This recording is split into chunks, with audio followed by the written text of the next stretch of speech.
Bienvenue à ce module e-learning sur la prise en charge de la douleur chez la personne âgée avec la présentation de l'échelle Algo+. Ce module a été construit par l'Interclut Vendée en partenariat avec Calirel Santé.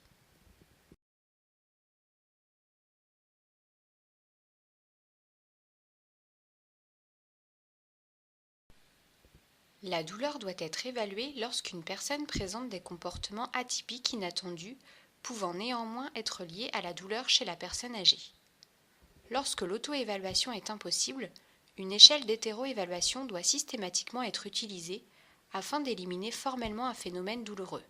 En effet, certains patients n'expriment pas spontanément leur douleur et celle-ci doit être attentivement recherchée en cas de modification du comportement.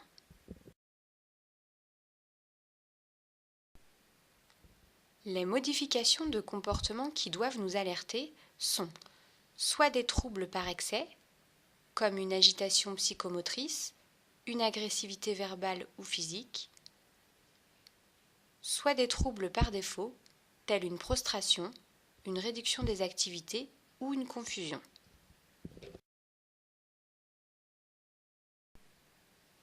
Les patients considérés comme dyscommunicants sont des patients qui ne peuvent pas ou ne veulent pas parler, ou qui ont des difficultés de compréhension, ou encore dont le discours n'est pas cohérent.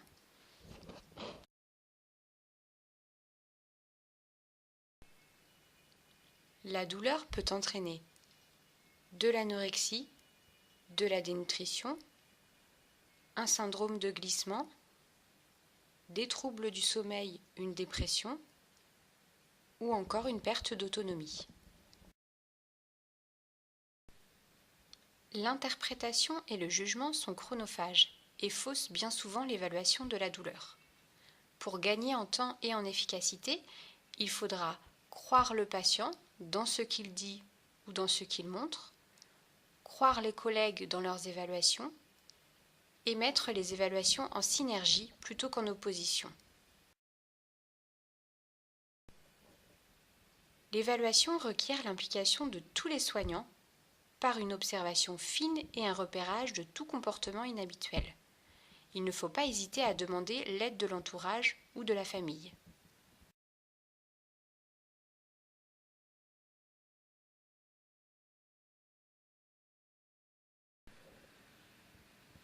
Pour les personnes communicantes, nous utiliserons plutôt des échelles d'auto-évaluation telles que l'échelle visuelle analogique, l'échelle numérique ou encore l'échelle verbale simple.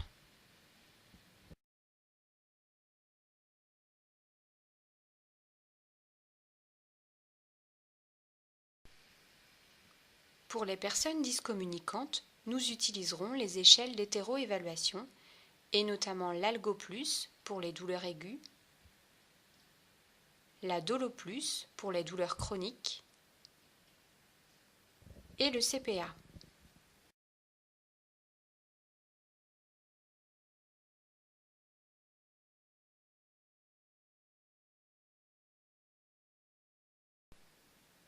Si l'Algo+ ne met pas en évidence une douleur, c'est-à-dire si le score est inférieur à 2, on a recours à l'échelle Dolo+ avant de conclure à l'absence de douleur, ce qui permet de compléter l'évaluation. L'Algo+ met en évidence des douleurs aiguës et la Dolo+ des douleurs chroniques.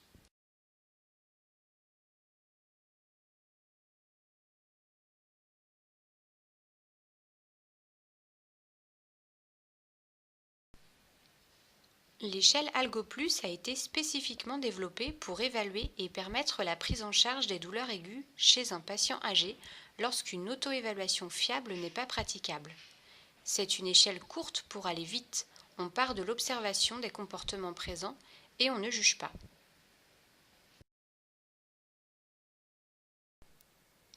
L'utilisation d'Algo+ est particulièrement recommandée pour le dépistage et l'évaluation des pathologies douloureuses aiguës, par exemple des fractures, du post-opératoire, une ischémie, un lumbago, un zona ou encore une rétention urinaire, pour les accès douloureux transitoires tels que les névralgies faciales, des poussées douloureuses sur cancer, ou encore pour des douleurs provoquées par les soins et les actes médicaux.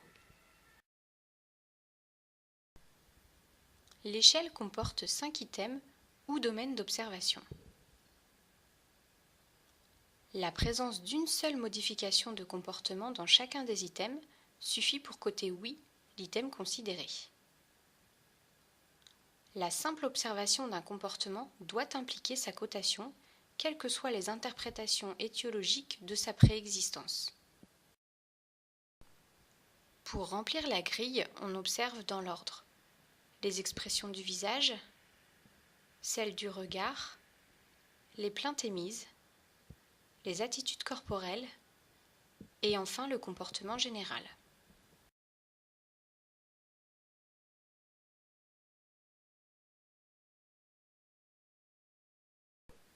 Chaque item coté oui compte pour 1 point et la somme des items permet d'obtenir un score total sur 5.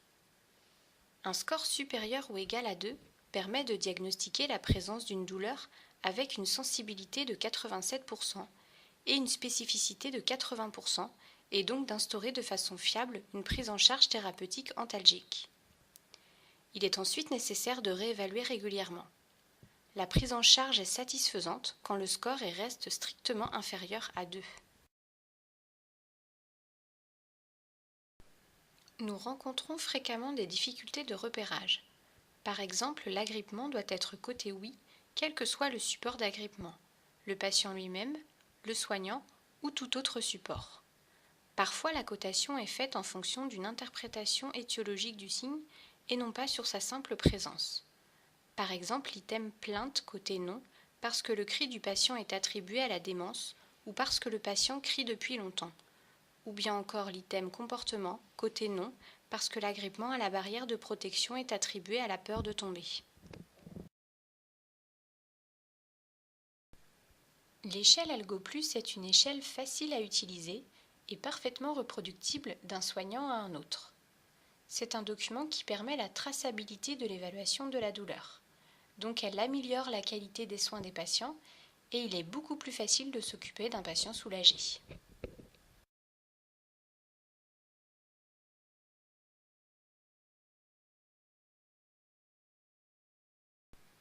Pour résumer, si l'auto-évaluation est douteuse ou impossible, alors on réalise une hétéro-évaluation avec Algo Plus.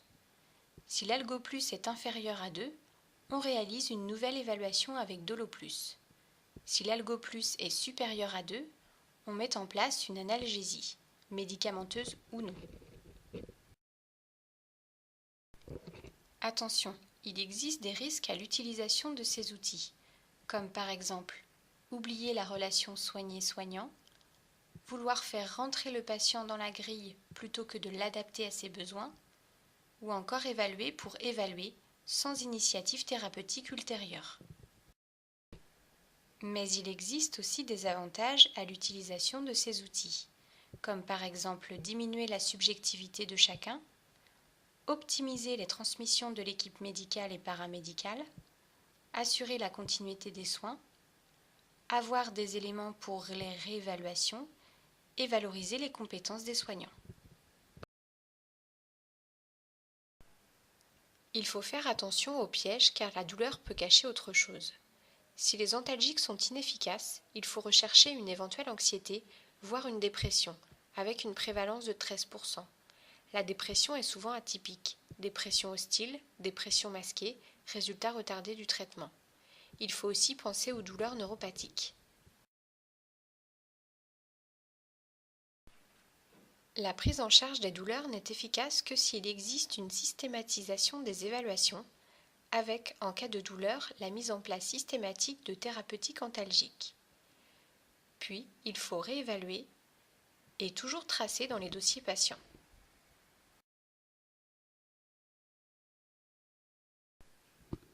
Et quand ça bloque, n'hésitons pas à recommencer.